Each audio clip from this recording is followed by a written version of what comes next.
یہ تنگی، یہ جو قحط سالی ہے، یہ جو بارش نہیں ہوتی ہے، سب کی وجہ ایک ہے، زکوٰۃ نہیں ادا کرتے ہم۔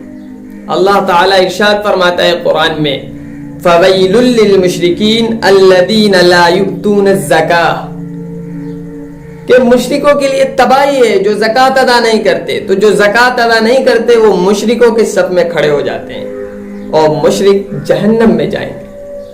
تو ہم مسلمان ہو کر مشرکوں کے صف میں کیوں کھڑے ہوتے ہیں؟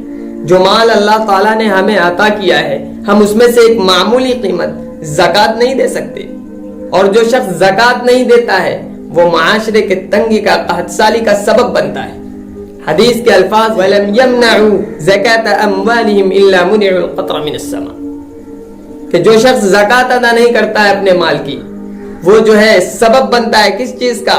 کہ آسمان سے بارش کو روک دیا جاتا ہے، قحط سالی آ جاتی ہے۔ آج کیا ہو رہا ہے؟ اور صحابی کہتے ہیں کہ بارش کو روکنے کا مطلب یہ نہیں ہے کہ بارش نہیں ہوگی، بلکہ بارش ہوگی، بہت بارش ہوگی، لیکن اس کا فائدہ نہیں ہوگا۔ لیکن آج دیکھیں کہ بارش بھی نہیں ہوتی ہے، اور ہوتی ہے تو اس کا فائدہ کتنا ہوتا ہے؟ ساری چیزوں میں انجیکشن لگا کر اسے بڑھایا جاتا ہے، اسے پکایا جاتا ہے۔ آپ پھلوں کا حال دیکھ لیں، آپ کھیتیوں کو دیکھ لیں، کتنی کھیتی ہوتی ہے۔ تو یہ جو ہے اس کا سبب کون ہے؟ جو زکوٰۃ ادا نہیں کرتا، معاشرے کے وہ لوگ جو صاحب نصاب ہے لیکن زکوٰۃ ادا نہیں کرتے۔ اور زکوٰۃ اور مال کس نے دیا ہے؟ اللہ نے دیا ہے، اس کے مال میں سے ہم خرچ نہیں کر سکتے۔ اللہ تعالیٰ فرماتا ہے وَلَا يَحْسَبَنَّ الَّذِينَ يَبْخَلُونَ بِمَا آتَاهُمُ اللَّهُ مِنْ فَضْلِهِ هُوَ خَيْرًا لَهُمْ بَلْ هُوَ شَرٌّ لَهُمْ سَيُطَوَّقُونَ مَا بَخِلُوا بِهِ يَوْمَ الْقِيَامَةِ، کہ اللہ تعالیٰ نے جو مال عطا کیا ہے، جو لوگ اس میں سے زکوٰۃ ادا نہیں کرتے، دیکھیے اللہ تعالیٰ نے مال عطا کیا ہے نا، لیکن اس میں سے بھی ہم زکوٰۃ ادا نہیں کرتے، تو ان کے لیے کیا ہے؟ بڑا سخت انجام ہے ان کا، بہت برا انجام ہے۔ کیا ہے؟ سَيُطَوَّقُونَ مَا بَخِلُوا بِهِ، طوق پہنائے جائیں گے اسے، طوق۔ حدیث میں آتا ہے کہ اللہ کے رسول صلی اللہ علیہ وسلم نے فرمایا کہ جو لوگ زکوٰۃ ادا نہیں کرتے ہیں ان کا مال ایک گنجا سانپ کی شکل میں آئے گا اور ان کا ہار بن جائے گا، ہار بن جائے گا ان کا مال سانپ کی شکل میں، سانپ کی شکل میں، اور جو ہے اس کو کہے گا انا مالک انا کنز، میں تمہارا مال ہوں، میں تمہارا خزانہ ہوں جس کو تم جمع کیا کرتے تھے، زکوٰۃ ادا نہیں کیا کرتے۔ تو ایسے مال کا کیا فائدہ جو ہمیں نہ یہاں فائدہ پہنچائے گا نہ وہاں، یعنی کہ یہاں کنجوسی میں وہ مال اسی طرح رکھا رہ جائے گا، اور وہاں وہ سانپ کی شکل میں آ کر ہمیں جو ہے دبوچے گا، ہمارے جبڑے کو کھینچے گا۔ تو ایسے مال کا کیا فائدہ؟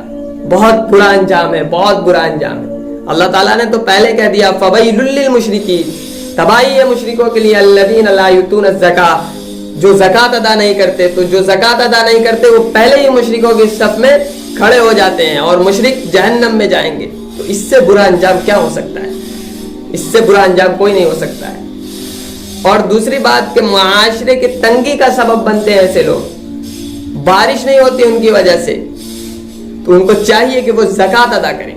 ہر صاحب نصاب کو، جو جن کے پاس اتنے مال ہو، جن پر زکوٰۃ فرض ہو، ان کو چاہیے کہ وہ زکوٰۃ ادا کریں، نہیں تو بہت ساری چیزیں ان کی وجہ سے ہوتی ہیں۔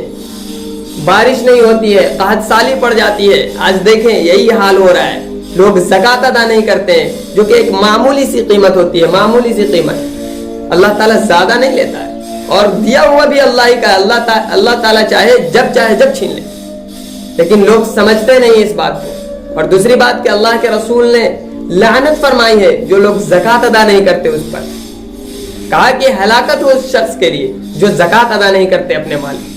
تو ہمیں چاہیے کہ ہم زکوٰۃ ادا کریں، صاحب نصاب ہیں، اگر ہمارے پاس اتنا مال ہے کہ ہم پر زکوٰۃ فرض ہے تو ہم زکوٰۃ ادا کریں، ورنہ اس کا بہت برا انجام ہے، بہت سخت انجام ہے۔